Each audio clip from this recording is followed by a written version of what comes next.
आज हम लोग इसी प्रतिमा नाटकम के महत्वपूर्ण विषयों के अंतर्गत, जैसा कि हम लोगों ने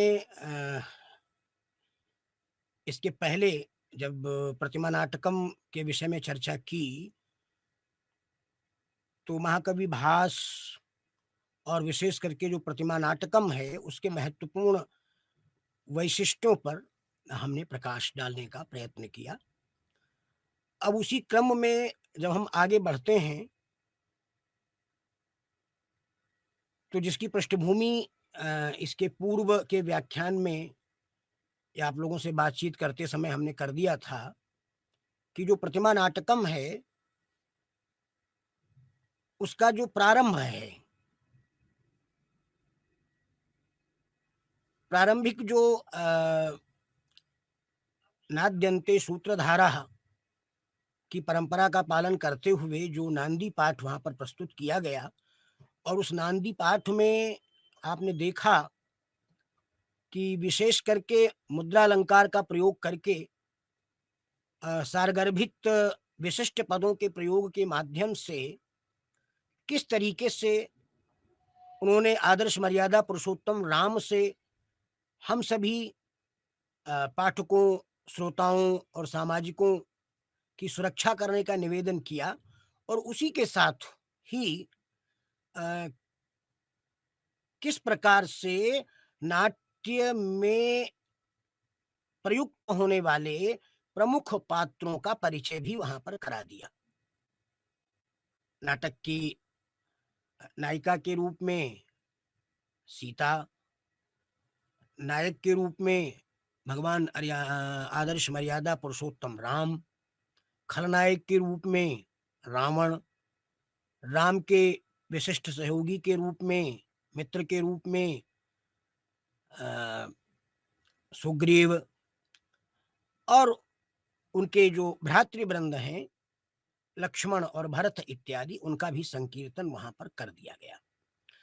अब उसी क्रम को आगे बढ़ाते हुए जब हम कथावस्तु पर दृष्टिपात करते हैं और उसके प्रतिमा नाटकम के प्रथम अंक को विशेष रूप से जब हम देखना चाहते हैं, तो हम देखते हैं कि उसमें भी, यद्यपि इसकी रचना हम लोग चर्चा कर चुके हैं कि जिस समय हुई है उस समय नाट्यशास्त्रीय मान्यताओं की प्रतिष्ठा नहीं हुई, परंतु फिर भी जब कोई आदर्श कवि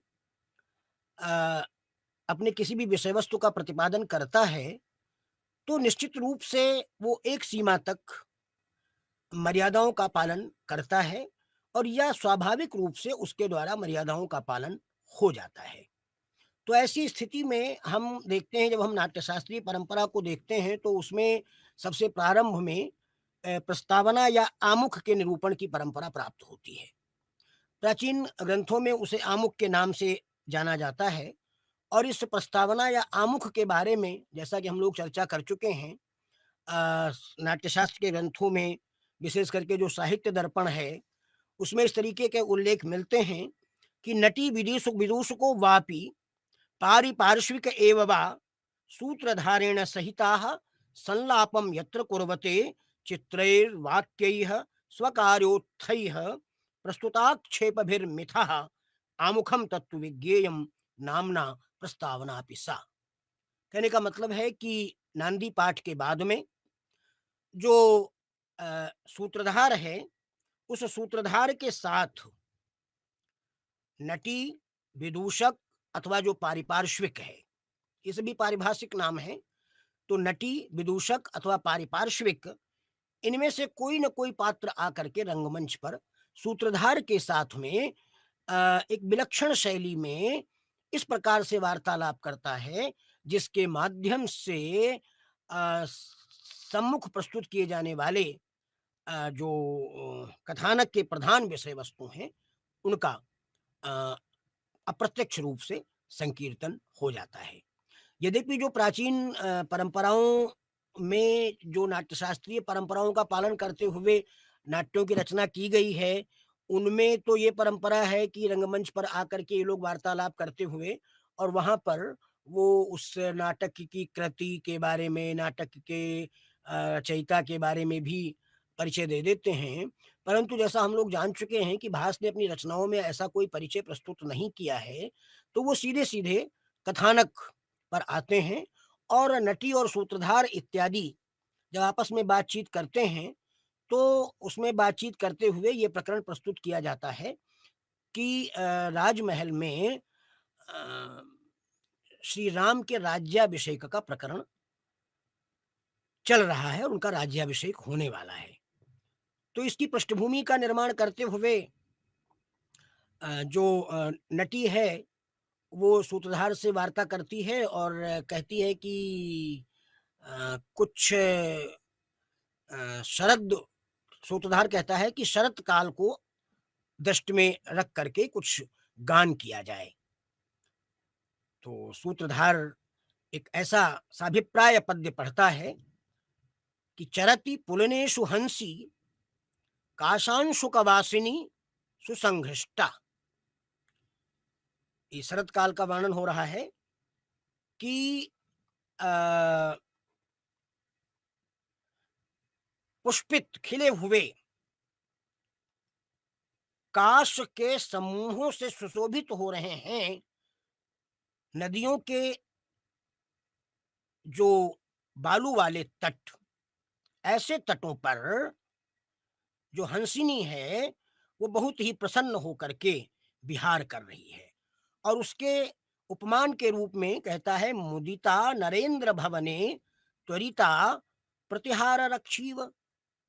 कहते हैं कि वस्तुतः इनको बताना ये है कि महाराजा चक्रवर्ती सम्राट दशरथ के राजमहल में खुशियों का वातावरण छाया हुआ है और वहाँ पर जो राजमहल की सेविकाएं हैं, जो प्रतिहारी इत्यादि हैं, वो प्रसन्न होकर के श्वेत वस्त्रों को धारण करके इधर-उधर विचरण कर रही हैं। तो ऐसा लग रहा है कि नदियों के बालू वाले तटों पर कोई जो हंसिनी हैं, वो विचरण कर रही हैं। तो इस प्रकार चूँकि शरद काल में नदियों के किनारे काश के सुंदर-सुंदर पुष्प उग आते हैं।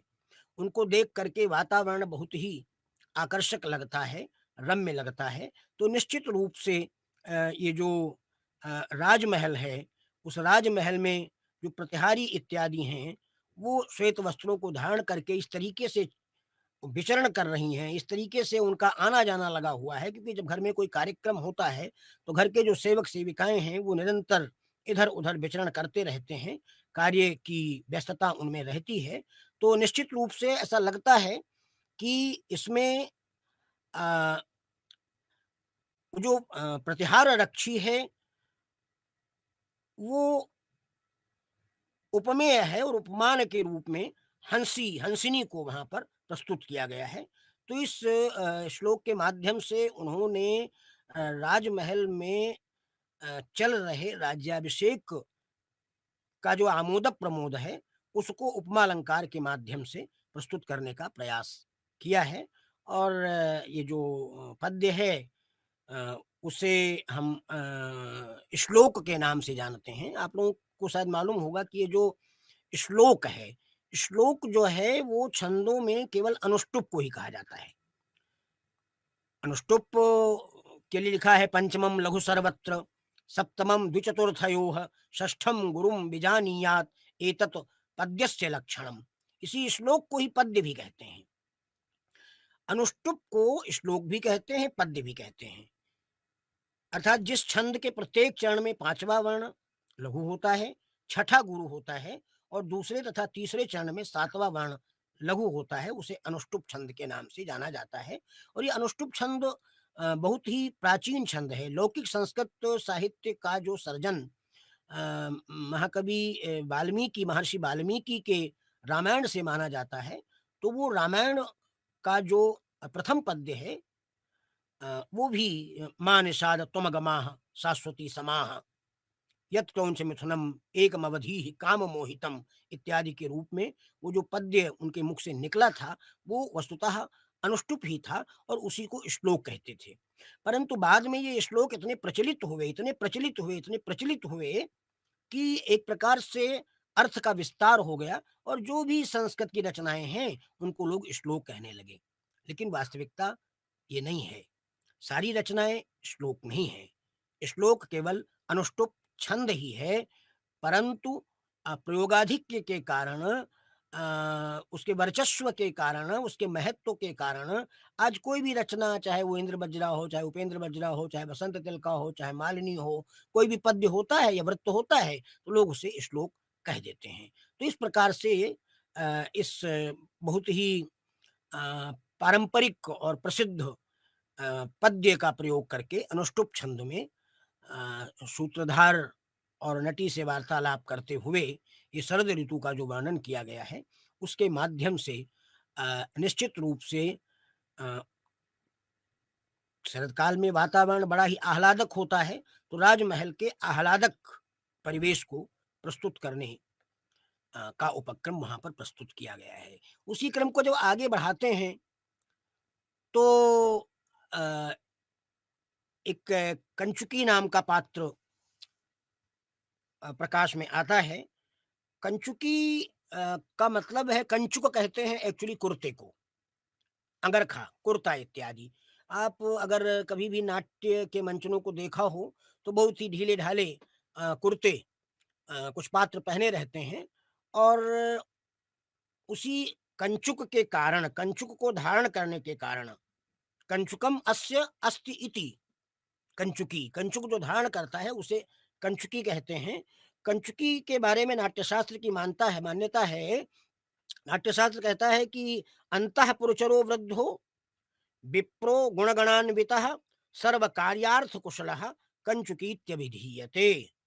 अथवा ये नित्य सत्य संपन्नाः कामदोष विवर्जिताः ज्ञान विज्ञान कुशलाः कंचुकीयास्तु ते स्मृताः। कहने का मतलब है कि राजमहल में जो अंतःपुर के सेवक होते हैं, जो राजमहल में रह करके कार्य का संपादन करते हैं, प्रायः वो वृद्धावस्था के होते हैं, विविध प्रकार के गुणों से समन्वित होते हैं और कोई भी परिस्थिति राजमहल में आती है तो उस परिस्थिति में सामंजस्य स्थापित करने का गुण उनके पास हुआ करता है। तो ये कंचुकी और प्रतिहारी ये दोनों वार्तालाप करते हैं और प्रतिहारी पूछती है कि भाई कंचुकी कोई है यहाँ पर? तो कंचुकी आता है और कंचुकी जिज्ञासा व्यक्त करता है कि बताइए आप क्या जानना चाहते हैं? तो प्रतिहारी उनको सूचित करना चाहती है कि महाराजा अ, दशरथ ने अपने पुत्र श्री राम का राज्याभिषेक करने का निर्णय किया है और महाराजा दशरथ तो ऐसे चक्रवर्ती सम्राट हैं कि जब देवासुर संग्राम हुआ तो उस समय सभी लोग जानते हैं कि देवासुर संग्राम का प्रकरण वो इसलिए ला रहा है क्योंकि देवासुर संग्राम के प्रकरण के समय ही कुछ लोगों की मान्यता है कि उनके रथ का एक जो पहिया है वो ध्वस्त हो गया था और उस समय कैकेयी ने उनकी बड़ी सहायता की थी और वहीं पर उसने ये वरदान मांग लिया था कि राजा प्रसन्न हुए थे तो एक वरदान मांग लिया था कि कोई दो वरदान अ, मेरी जब आवश्यकता होगी तो मैं ले लूँगी। तो मुझे लगता है कि ये जो प्रतिहारी है वो ये संकेत करता है कि देवासुर संग्राम में जिनके रथ के वेग को किसी के द्वारा भी अवरुद्ध नहीं किया जा सकता था, ऐसे महाराजा दशरथ की आज्ञा है कि श्री राम को युवराज के पद पर स्थापित किया जाए, उनका राज्याभिषेक किया जाए और इसलिए उनके राज्याभिषेक की तैयारी करने का निर्देश कर दिया गया है।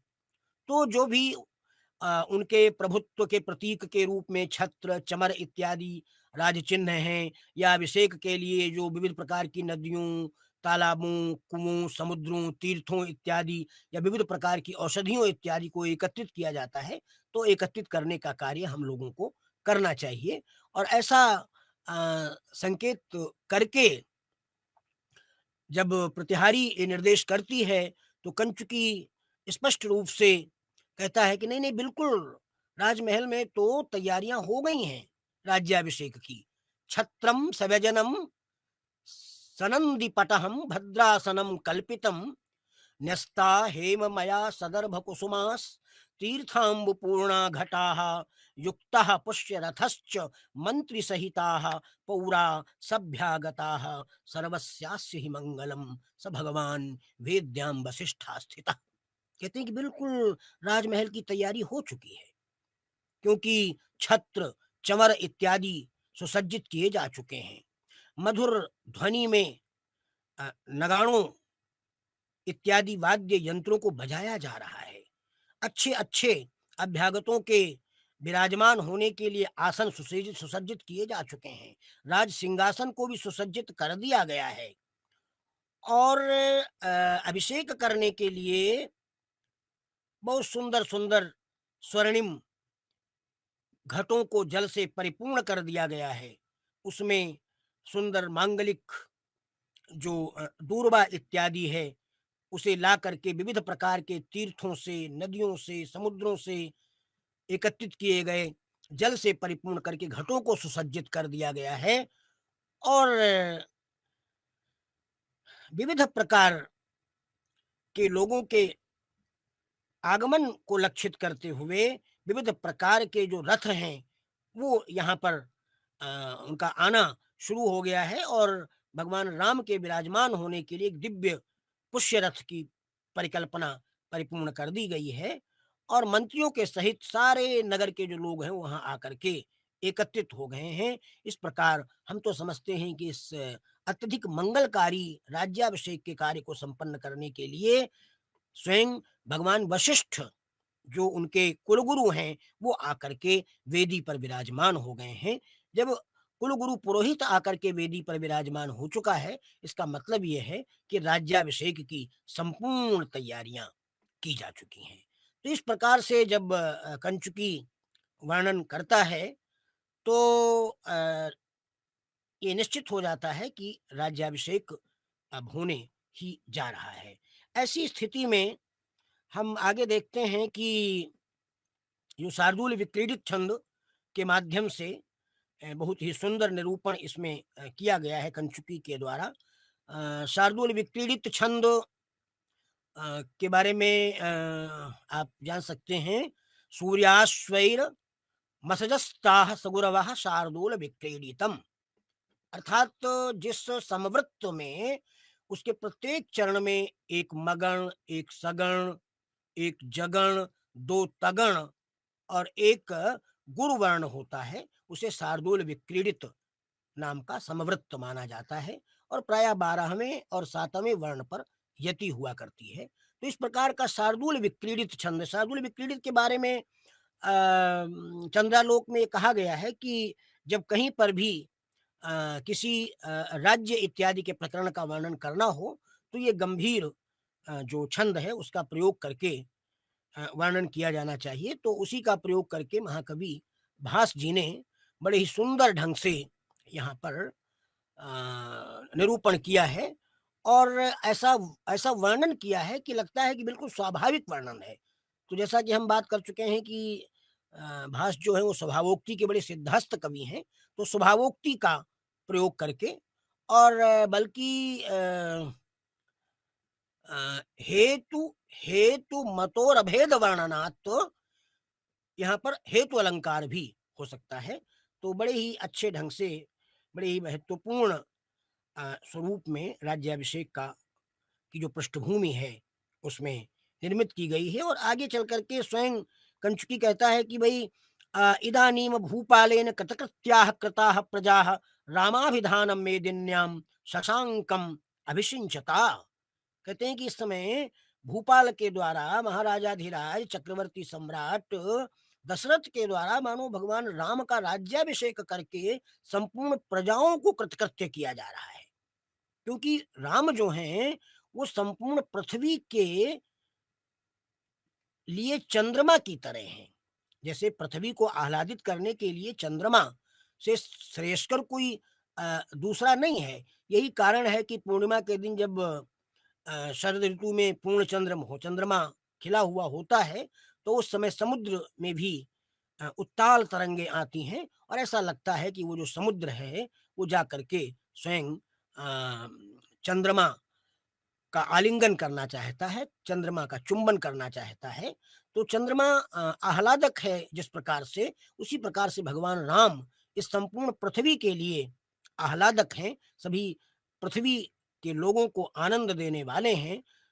तो ऐसे भगवान राम का अभिषेक करने का निर्णय करके मानो महाराज दशरथ के द्वारा संपूर्ण प्रजाओं को कृतकृत्य किया जा रहा है, अर्थात संपूर्ण जो प्रजाजन हैं वो बहुत ही आनंदित हो रहे हैं। तो इस प्रकार का वर्णन आपके सामने रंगमंच पर किया जाता है कंचुकी प्रतिहारी इत्यादि के माध्यम से, और उससे ये स्पष्ट हो जाता है कि निश्चित रूप से राज्याभिषेक की पूरी तैयारियां हो चुकी हैं। इतना कह करके जब कथानक को आगे बढ़ाता है कवि, तो एक विलक्षण ही दृश्य उपस्थित करता है, और वो एक परिचारिका को अ, अवदातिका के रूप में रंगमंच पर प्रस्तुत करता है, और वो कुछ बलकल वस्त्र लिए हुए वहाँ पर आती है, और कुछ इस प्रकार से वो वार्तालाप करती है कि ये जो वल्कल वस्त्र हैं, मैंने अ, परिहास में ही बलकल के रूप में एक अ, पत्ते को प्राप्त करने की जिज्ञासा व्यक्त की थी, और वो जब मुझे नहीं प्राप्त हो पाया, तो अ, बलकल को मैंने ले लिया है, बलकलों को ग्रहण कर लिया है, और बलकलों को ग्रहण कर लेने मात्र से हमें समाज में, हमें राजमहल में दोषी माना जाता है, लेकिन हमने केवल परिहास मात्र किया है, खेल-खेल में उसका ग्रहण किया है। अभी जो बलकल को प्रस्तुत करने का जो उपक्रम कवि ने प्रस्तुत किया है, वो ये सूचना देता है कि आगे चल कर के जो सीता हैं उनको इन्हीं वल्कल वस्त्रों को धारण करना पड़ेगा, और इस प्रकार से कुछ रंगमंच पर सीता के साथ वार्तालाप प्रस्तुत किया जाता है, और वो बताती है कि भई ये वल्कल तो मैंने परिहास में धारण किया है, और उस पर मुझे दोषी माना जा रहा है। तो जो लोग वास्तव में जानबूझ करके चोरी करते होंगे, वो कितने दोषपूर्ण होते होंगे, इसमें लेश मात्र भी संदेह नहीं है। ये बात तो इस तथ्य को सूचित कर रही है कि महाराजाधिराज चक्रवर्ती सम्राट दशरथ के राज्य में जो चोरी करना है, वो कितना बड़ा पाप माना जाता था। क्योंकि सीता भी उसकी पुष्टि करती हैं, और कहीं पर कहती हैं कि पापकम कृतम गच्छ निर्यातय, तुमने तो पाप किया है, और इसलिए जा करके उसे वापस कर दो, लौटा दो, ये जो बलकल वस्त्र आप लाई हैं उन्हें वापस कर दीजिए। तो अवदातिका कहती है कि नहीं नहीं, मैंने चोरी नहीं किया है, मैंने तो परिहास में इनको ग्रहण किया था, तो फिर पाप क्यों हो गया है, इस तरीके की बातचीत करती हैं। लेकिन सीता तो निश्चित रूप से कहती, उन्मत्तिके एवं दोषो वर्धते, गच्छ निर्याते निर्याते, ये नहीं नहीं, परिहास नहीं है, दूसरे का दूसरे की वस्तु का ग्रहण करना पाप ही है, इसलिए आप जा करके लौटा दीजिए। तो देखिए कितना बड़ा अपरिग्रह इसमें द्योतित हो रहा है कि जो दूसरे की वस्तु है उसका ग्रहण हमें नहीं करना है। इसके माध्यम से कथानक सूचित हो रहा है कि यदि महारानी कैकेयी के द्वारा अपने विवाह के समय, ये प्रकरण इसमें आता है कि विवाह के समय उन्होंने वर माँगा था, और कहीं-कहीं ये प्रकरण मिलता है कि देवासुर संग्राम के समय वर माँगा था। तो अगर वो अपने पुत्र के लिए राज्य की याचना करती है, तो निश्चित रूप से राज्य उनके उसके पुत्र का ही है, और जब ये राज्य उसके पुत्र का है, और अगर उसका उपभोग हम लोग करते हैं, तो निश्चित रूप से हम पाप के भागी हो जाएँगे। इस प्रकार का जो अभीष्ट है, वो भी इस वार्तालाप से द्योतित होता है। तो कितने उत्कृष्ट रूप में, चरम सीमा में अपरिग्रह की जो भावना है, वो आपको इसमें प्रतिबिंबित होती हुई दिखाई पड़ती है। ख़ैर इस प्रकार का प्रकरण चल ही रहता है, चलता ही है, और वो जो चेटी और अवदातिका इत्यादि हैं, वो ये ऐसा चाहती हैं कि इन बलकल वस्त्रों को आप धारण कर लीजिए। तो सीता चेटी के हाथ से बलकर ले लेती है, और उनको पहन लेती है, और पहन करके कहती है कि देखो, हम अच्छी लग रही हैं।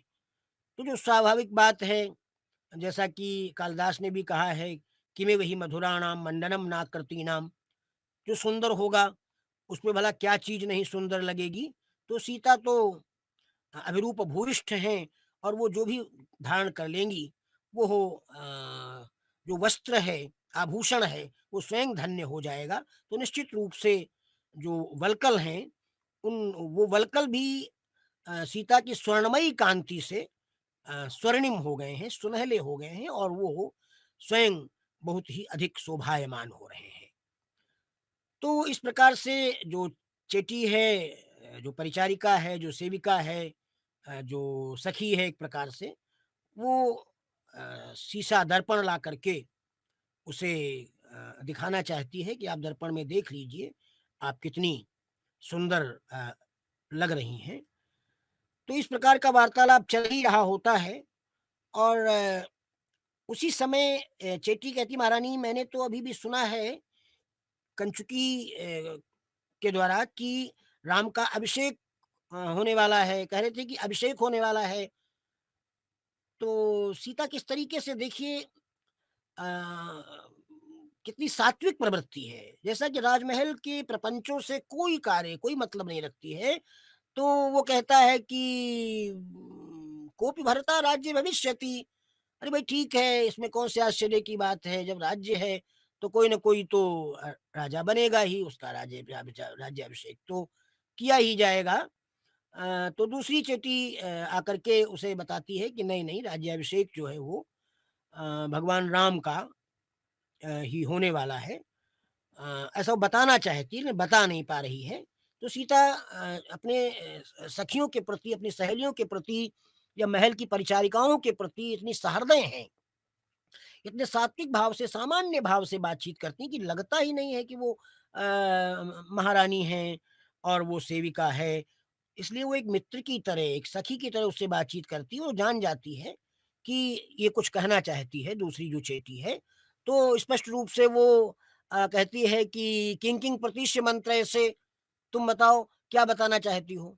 अब ये चूँकि ये तो आप जानते हैं कि नाट्यशास्त्र में जो स्त्रियों के जो संवाद हैं, या जो अधम श्रेणी के पात्रों के संवाद हैं, वो प्राकृत में हुआ करते हैं। तो प्राकृत में ही सीता भी बात करती है अपनी चेटी इत्यादि से, किं किं परिच्छ्रियमन्तेषि। तो चेटी कहती, भर्तृदारकः किलाभिषिच्यते, भट्टीदार ओ किल अहिसिंची अदि। आपका जो भगवान श्री राम जो हैं, उन्हीं का तो राज्याभिषेक होने जा रहा है। सीता आश्चर्य में है कि भई राम का राज्याभिषेक होने क्यों जा रहा है? क्योंकि जब पिताजी स्वस्थ हैं, प्रसन्न हैं, तो पिता के रहते हुए पुत्र का राज्याभिषेक करने की आवश्यकता क्या है? तो सीता चिंतित हो जाती है। मतलब देखिए कितना उदार भाव है कि राम का राज्याभिषेक होने जा रहा है, इसकी प्रसन्नता, इसका आह्लाद द्योतित नहीं होता है, बल्कि अपने ससुर के प्रति उसकी चिंता द्योतित होती है। कितनी आदर्श परंपरा थी उस समय समाज में, कितनी आदर्श नायिका थी जगत जननी भगवती सीता। क्योंकि जैसे ही चेटी ये बताती है कि राम का राज्याभिषेक होने जा रहा है, तो सीता तुरंत प्रश्न कर देती है, अवितादो कुशली, अपि तातः कुशली, अर्थात हमारे पिताजी कुशल से तो हैं।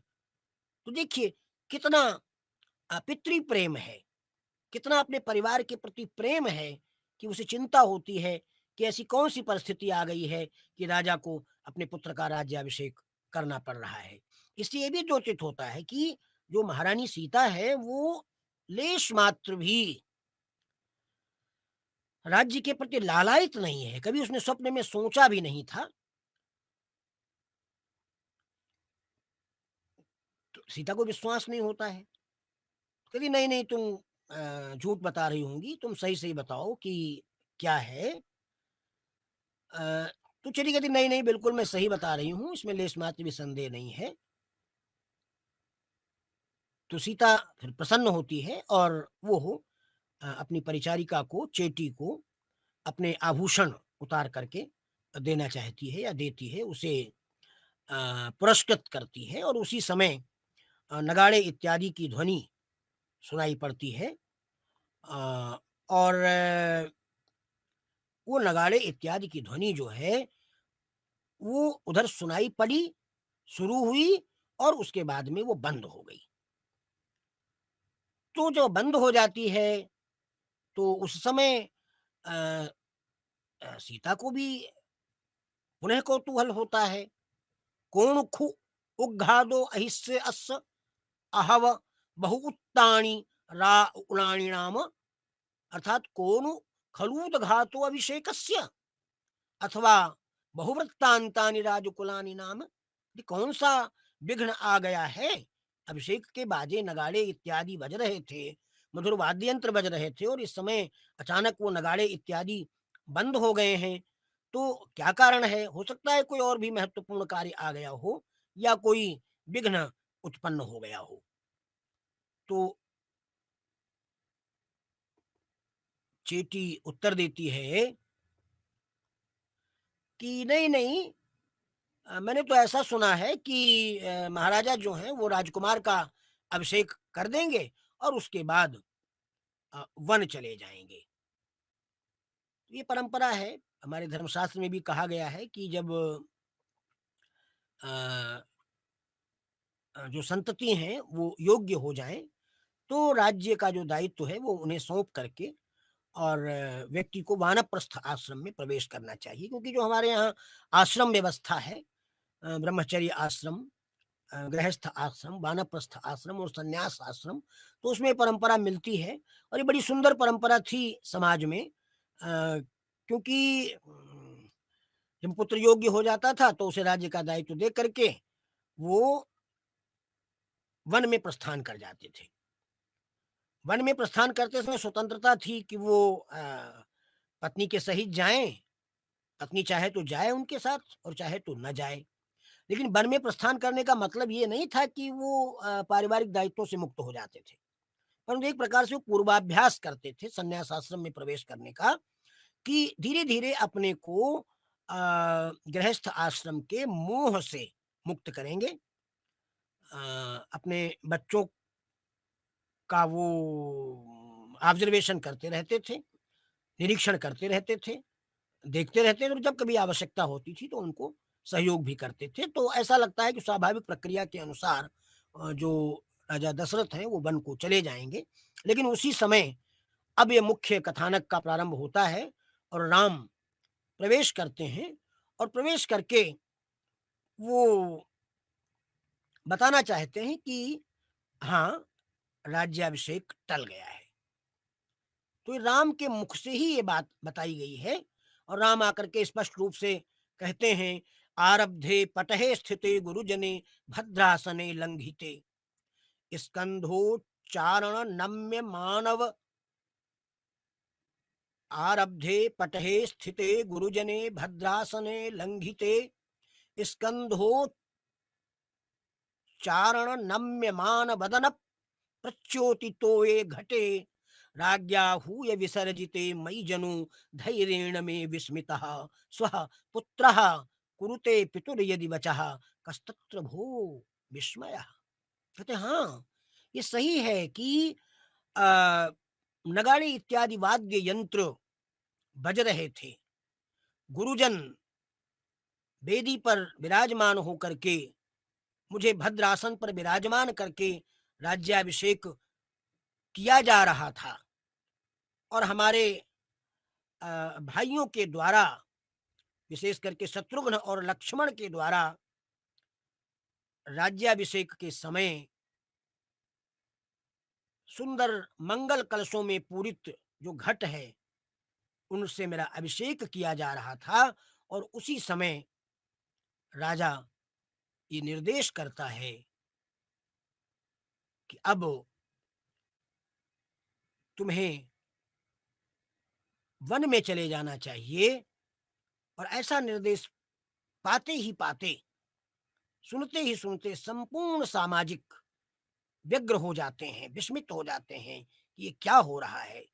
परंतु ये मेरे लिए बड़ा सौभाग्य का विषय है, क्योंकि मुझे इसमें पिता की आज्ञा का पालन करने का जो अवसर मिल रहा है। तो पिता के आज्ञा को पालन करने से श्रेष्ठ भला कौन सा अवसर एक पुत्र के लिए हो सकता है। और यदि उस आज्ञा का पालन करने हेतु मैंने वन में जाने का निश्चय कर लिया है, तो भला इसमें आश्चर्य की क्या बात है? ये तो बड़ी सामान्य सी बात है। अब देखिए राम का औदार्य देखिए कि राम ने किस तरीके से इतने बड़े घटना चक्र को बड़े सामान्य रूप से, कि यदि पुत्र को पिता की आज्ञा माननी चाहिए, ये तो उसका कर्तव्य है, तो इसमें आश्चर्य की भला बात क्या है? कि कितना बड़ा औदार्य है, कितना बड़ा आदर्श है, कितना बड़ा अपरिग्रह है। इस पद्य में भी शार्दूल विक्रीडित छंद है जिसकी चर्चा हम लोग कर चुके हैं, और इसमें विशेष करके एक विशेषोक्ति नामक अलंकार है। विशेषोक्तिर अखंडेषु कारणेषु फलावचा। संपूर्ण कारणों के विद्यमान रहने पर भी कार्य का न होना विशेषोक्ति कहलाता है। तो राज्याभिषेक की संपूर्ण सामग्री उपस्थित है।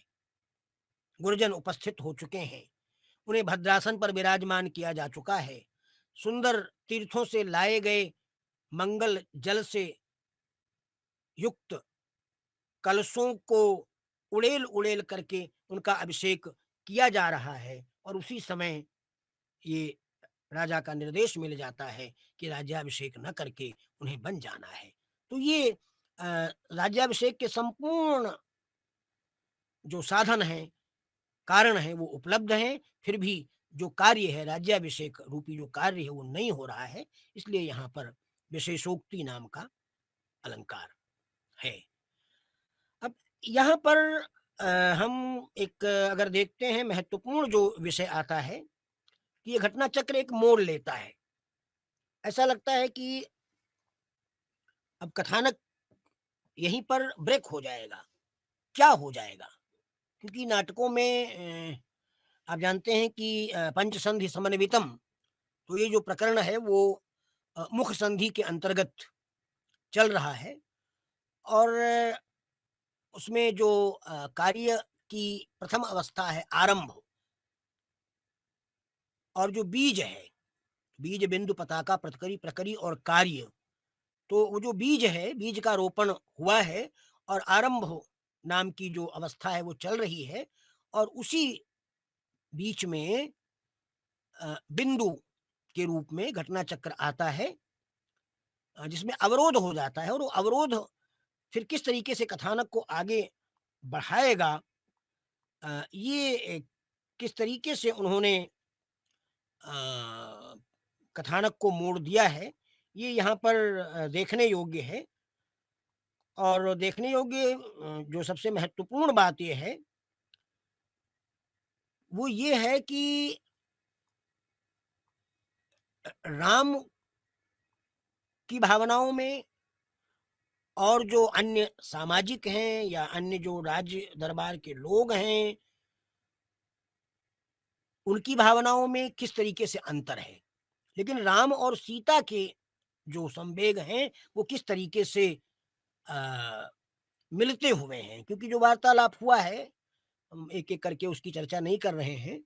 तो सीता कहती है राम से कि जब दशरथ ने ऐसा कहा तो क्या किया आपने? तो राम बड़े सामान्य रूप से पूछ देते हैं कि अच्छा तुम ही बताओ हमने क्या किया होगा? तो सीता कहती है कि अरे मुझे तो लगता है कि तुमने कुछ कहा नहीं होगा बल्कि लंबी-लंबी साँस ली होगी। तर्कयाम आर्यपुत्रेण अभणित्वा किंचित दीर्घम निःश्वस्य महाराजस्य पादमूलयोः पतितमिति। मुझे तो लगता है कि आपने कुछ नहीं कहा होगा अपने पिताजी से, और लंबी-लंबी सांस लेकर के आप उनके पैरों पर गिर गए होंगे। तो ये देखिए, संवेग देखिए। तो राम कहते हैं कि बिल्कुल सुष्ठु तर्कितम, बहुत अच्छा समझा आपने। अल्पम तुल्यशीलानि द्वंद्वानि सज्जन्ते तत्र ही पादयोः अस्मि पतितः। कहते हैं कि अरे ये तो बिल्कुल मैंने जो किया वही आपने सोच लिया। ये तो इस संसार में बहुत कम तुल्यशीलानि द्वंद्वानि सृज्यन्ते। तुल्यशीलानि द्वंद्वानि अल्पमेव सृज्यन्ते। एक जैसे मनः संवेग वाले जो पति पत्नी दंपति हैं, वो इस संसार में बहुत कम ही उत्पन्न होते हैं। सीता के बारे में तो आप सभी जानते हैं कि सिय पिय हिय की जान निहारी। सीता तो अपने प्रियतम के हृदय की बात को जानने वाली हैं। तो ये जो आदर्श है पति पत्नी का, कि पति पत्नी के हृदय की बात समझ जाता है और पत्नी पति के हृदय की बात समझ जाता है, ये आदर्श तो केवल भगवान आदर्श मर्यादा पुरुषोत्तम राम में ही हो सकता है, और वो उनकी जो अर्धांगिनी है वो सीता में ही हो सकता है। तो इसलिए सीता से राम कहते हैं कि अल्पम तुल्यशीलानि द्वंद्वानि सज्जन्ते। ये एक तरह स्वभाव वाले जो पति पत्नी के जोड़े हैं, ये तो संसार में बहुत कम देखने को मिलेंगे, और आप उसकी परम प्रमाण हैं। क्योंकि समम वाष्पेण पतता तस्योपरि ममाप्यधाः पितुर्मे क्लेदितो पादौ ममापि क्लेदितम शिरः। कहते हैं कि उस समय क्या किया, उस समय मैंने अपने मस्तक को अपने पिताश्री के कमलार विंद पर स्थापित कर दिया, और मैं इतना रो रहा था, इतना रो रहा था, इतना रो रहा था कि मेरे जो अश्रु हैं वो उनके चरणों पर निरंतर पतित हो रहे थे, गिर रहे थे। और मेरे पिताजी भी इतना रो रहे थे कि उनके आंखों के जो आंसू हैं वो मेरे ऊपर गिर रहे थे। इस प्रकार से मेरा जो संपूर्ण शरीर था, शिर प्रदेश था, जिसको ब्राह्मणों से मुखम आसीत कहते हैं, वो आर्द्र हो गया था, और ऐसा लग रहा था कि मेरा सिर और पिताजी के चरण, ये दोनों एक साथ आर्द्र हो गए थे। तो ये जो करुणा का भाव है, जो वात्सल्य का भाव है, वो कितने सुंदर ढंग से निरूपित किया गया है। और तब सीता ये जिज्ञासा करती है कि आखिर में हुआ क्या। तो देखिए, बहुत सारे घटना चक्र हैं जिनका निरूपण उसमें किया नहीं जाता है, रंगमंच पर नहीं किया जाता है। तो ये कोई प्रकरण कि कैकेयी ने किस तरीके से कोप भवन का सेवन किया नहीं किया, ये कोई प्रकरण वहां नहीं आता है। और सीधे सीधे ये बताया जाता है कि अ, राज्याभिषेक हो ही रहा था, उसी समय मंथरा आती है, और मंथरा पिताजी के कानों में कुछ कहती है, और उसके बाद ही राज्याभिषेक रोक दिया जाता है। ये स्वयं राम के शब्द हैं कि शत्रुघ्न लक्ष्मण गृहीत घटेभिषेके छत्रे स्वयं नृपतिना रुदता गृहीते संभ्रांत्या किमपि मंथरया च कर्णे राज्ञः शनैरभिहितम् च न चास्मि राजा। कहते हैं कि शत्रुघ्न और लक्ष्मण के द्वारा अपने हाथों में घड़े को लेकर के जिस समय मेरा अभिषेक किया जा रहा था, ये एक नया प्रयोग और है भास का।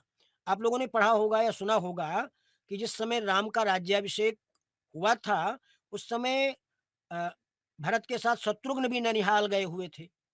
लेकिन भास के प्रतिमा नाटकम में केवल भरत ही ननिहाल गए थे, शत्रुघ्न तो यहीं पर थे। क्योंकि राम स्वयं कहते हैं शत्रुघ्न लक्ष्मण ग्रहीत घटेभिषेके। शत्रुघ्न और लक्ष्मण के द्वारा अपने हाथ में कलश को लेकर के मेरा अभिषेक किया जा रहा था। छत्रे स्वयं नपतिना रुदता ग्रहीते। और जो अ, राजा दशरथ हैं, वो स्वयं छत्र को अपने हाथ में लिए हुए थे, और लगता है उन्हें कुछ इस तरीके का अ, आभास हो रहा था, इसलिए वो रो भी रहे थे। और उसी समय संभ्रांत्या किमपि मंथरया च कर्णे राज्ञा शनैरभिहितम्। धीरे से आकर के मंथरा के द्वारा कान में कुछ कहा गया राजा के, और उससे राजा के द्वारा ये कहा गया कि च न चास्मि राजा, कि अब मैं राजा नहीं हूं। अभिषेक कार्य रोक दिया गया, और ये कह दिया गया कि मैं राजा नहीं हूं। तो इस प्रकार कह करके राम ने बहुत ही स्वाभाविक रूप से यहाँ पर निरूपण किया है। इसमें बसंत तिल का छंद है, गेयम बसंत तिलका तभजा जगौगा इत्यादि रूप में बसंत तिलका का लक्षण किया गया है। इसी क्रम को जब हम आगे बढ़ाते हैं तो अब देखिए, एक आदर्श पत्नी की प्रतिक्रिया देखिए।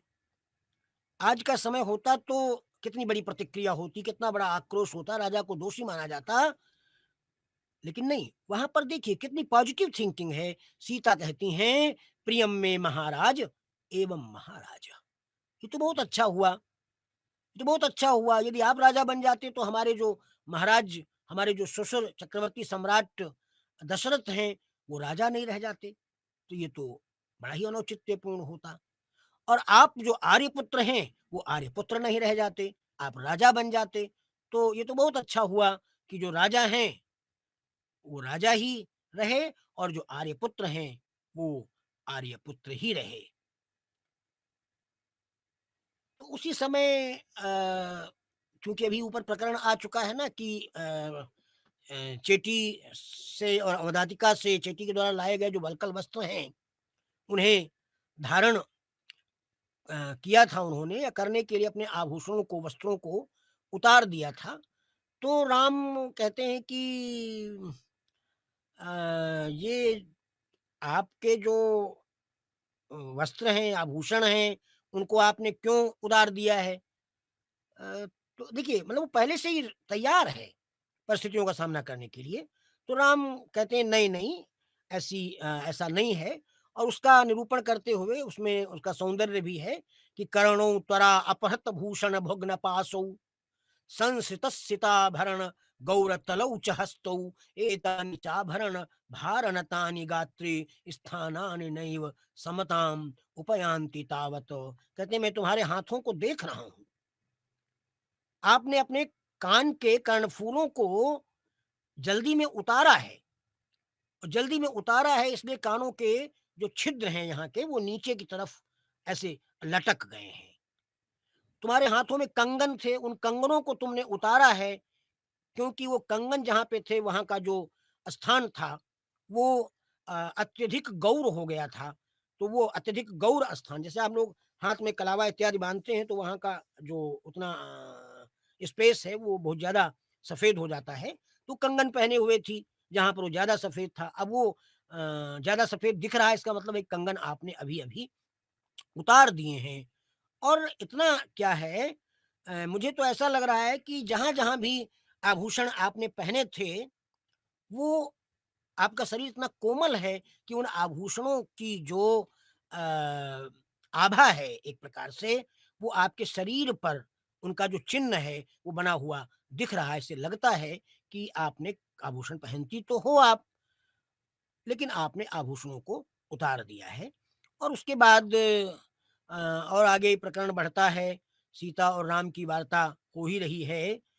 तो वो कहते हैं कि ये बलकल वस्त्र तो इसमें तो आदर्शे बलकलानिव किमेते सूर्यरश्मयः हसितेन परिज्ञातम क्रीडेयम निःसप्रिया इत्यादि। कहते हैं कि दर्पण में तो ये तुम्हारे बलकल जो धारण किए हुए हो, वो तो बलकल की तरह ये जो प्रतीत हो रहे हैं। तो ऐसा तो नहीं कि ये सूर्य की किरणें तो नहीं है, कहने बोले वलकल भी जो स्वर्णिम प्रतीत हो रहा है। ये सौंदर्य देखिए कि जो बलकल धारण किया है, उस बलकल वस्त्रों पे सीता के शरीर की सुंदर स्वर्णिम आभा पड़ रही है, और इसलिए वो जो वलकल वस्त्र हैं, वो स्वर्णिम हो गए हैं।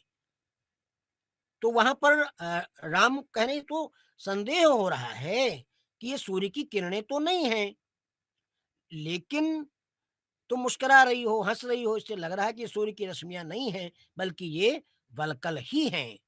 तो फिर ये बताओ कि तुमने वलकल वस्त्र क्यों धारण किए हैं भाई? क्या तुम तपस्या करना चाहती हो? तप करने की तुम्हारी इच्छा है?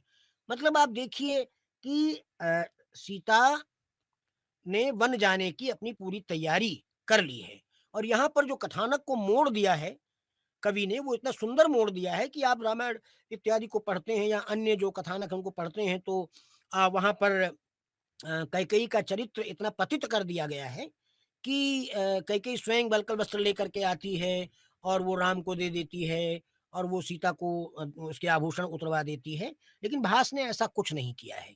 वो एक प्रसंगवश प्रकारांतर से वल्कल वस्त्र को उन्होंने अपनी रुचि से पहन लिया है और उससे उसका अपरिग्रह द्योतित हो रहा है और इसीलिए उन वल्कल वस्त्रों की कामना राम भी कर रहे हैं। तो सीता कहती हैं कि भई ठीक है, आपका राज्याभिषेक नहीं हुआ है और अब आप मुझसे कह रहे हैं कि वल्कल वस्त्र मुझे भी दे दो। तो राज्याभिषेक ना होना दूसरी बात है, लेकिन वल्कल वस्त्र आप क्यों पहनना चाहते हैं? तो देखिए कितनी उदार भावना है वहाँ पर। राम कहते हैं माँ स्वयं मन्य उत्पाद्य परिहासे विशेषतः शरीरार्धेन में पूर्वम आबद्धा ही यदा त्वया। आप तो मेरी अर्धांगिनी हैं, सहधर्मिचारिणी हैं और मेरी अर्धांगिनी के द्वारा, आपके द्वारा अ, जब वल्कल वस्त्रों को धारण कर लिया गया है, तो इसका मतलब है कि हमारे आधे अंग के द्वारा तो वल्कल वस्त्र पहले ही धारण कर लिए गए हैं। तो फिर क्यों ना हम भी वल्कल वस्त्रों को धारण करके आपकी तरह हो जाएं, क्योंकि हमारे और आप में समरूपता होनी चाहिए, हमारे और आप में कोई भेद नहीं होना चाहिए। यहाँ पर भी काव्यलिंग अलंकार के माध्यम से किस प्रकार से हेतु का वर्णन, अभी तक ये सीता को पता नहीं चल पाया है कि राम को वन जाना है, राज्याभिषेक नहीं किया जा रहा है, ये पता चला है। तो उसी समय बाहर से कुछ और ध्वनियाँ आती हैं और उन ध्वनियों को नारीणाम पुरुषाणाम च निरमर्यादो यदा ध्वनि सुव्यक्तम प्रभवामीति मूले दैवेन ताड़ितम। तो ऐसा सुन करके कहते हैं कि बाहर से कुछ ऐसी ध्वनि आ रही है, ऐसा कोलाहल सुनाई पड़ रहा है, उस कोलाहल से मुझे कुछ अनर्थ की आशंका हो रही है। लगता है कि कोई अ, अ, बुरी घटना हमारे राजमहल में घट गई है। देखिए, राम का राज्याभिषेक टल गया है, इसको राम बिल्कुल बुरा नहीं मानते हैं। लेकिन अब जो बाहर से इस तरीके का कोलाहल आ रहा है, उससे ऐसा लग रहा है कि कोई ऐसा घटना चक्र घटित हो गया है कि जिससे जो रघुवंश है, उस रघुवंश का जो अ, मूल है, वो विनष्ट होने वाला है और वो रघुवंश का मूल जो विनष्ट होने वाला है, उसकी आशंका स्वयं राम करते हैं। तो ये एक सारगर्भित शब्दों के माध्यम से इसमें एक उत्प्रेक्षा की गई है अ, कि ऐसा लग रहा है कि ये कोई दैवी आपदा हमारे इस राजवंश पर, हमारे इस रघुकुल वंश पर आ गई है और इससे कैसे सुरक्षा होगी ये पता नहीं चलेगा। लगता है कि सूचना ये मिल गई है उसी बीच में कि दशरथ मूर्छित हो गए हैं। तो राम कहते हैं शरीरे अरिह प्रहरति हृदय स्वजनस्तथा कस्य स्वजन शब्दों में लज्जाम उत्पादयिष्यति। कहते हैं कि जो शत्रु है वो तो शरीर पर प्रहार करता है, लेकिन जो स्वजन है वो हृदय पर प्रहार करता है। लेकिन यहाँ पर स्वजन हम किसको माने, क्योंकि इस प्रकार की विषम परिस्थिति उत्पन्न हो गई है। इससे मेरी समझ में नहीं आ रहा है कि ये हमारे राज दरबार में अ, क्या होने वाला है। और राम इसीलिए प्रार्थना करते हैं, ये इच्छा करते हैं कि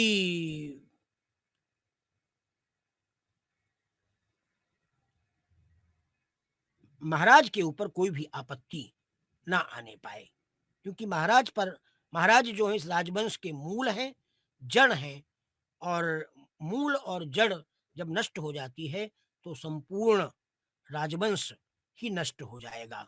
इस प्रकार का प्रकरण आता है। तो ये प्रश्न है कि यहाँ स्वजन शब्द किसके लिए आया हुआ है? तो कंचुकी कहता है तो कैकेयी के लिए आया हुआ है। कैकेयी ने ऐसा किया है, कैकेयी के कारण ऐसा हो रहा है। तो राम कहते हैं कि किम अम्बायाः तेन ही उदरकेण गुणेनात्र भवितव्यम। नहीं, नहीं, कैकेयी इसका कारण नहीं हो सकती है। देखिए राम की कितनी बड़ी उदारता है। राम कहता है यस्याः शक्र समो भरता मया पुत्रवती चया फले कस्मिन् स्पृहा तस्य येन अकार्यं करिष्यति। अरे!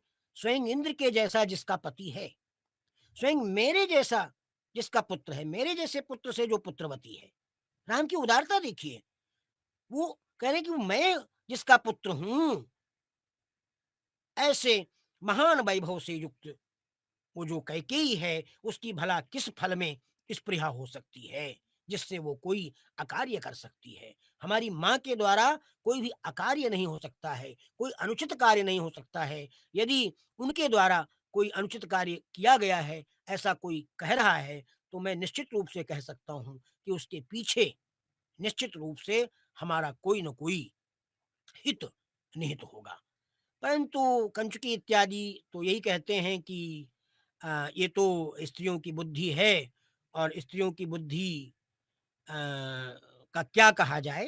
तो इसका निरूपण, इसका निराकरण बड़े ही सुंदर ढंग से राम ने किया है, वो सुनने योग्य है, और इसी के साथ हम अपनी बात को संपूर्णता प्रदान करेंगे। देखिए राम ने कितनी अच्छी व्याख्या की। अब देखिए कितना सकारात्मक सोच है, कितनी श्रद्धा है, कितनी निष्ठा है, कितना आदर्श है, कितनी उदात्त भावना है। राम कहते हैं कि ठीक है, हमें वन जाना पड़ रहा है, तो उसमें देखिए अच्छाइयाँ कितनी हैं। वन गमन निवृत्ति ही पार्थिवस्यैव तावत्। अगर मैं राजा हो जाता तो मेरे पिताजी को वन जाना पड़ता, वानप्रस्थ आश्रम चले जाते, कितना अपयश होता। तो वन गमन निवृत्ति पार्थिवस्यैव तावत् पितृपरवत्ता बाल भावः स एव। और मैं राजा बन जाता तो मैं कितने बड़े राज्य के गुरुतर भार से दब जाता, मेरा जो बचपना है वो समाप्त हो जाता, तो मेरा जो बालपन है वो सुरक्षित रह गया।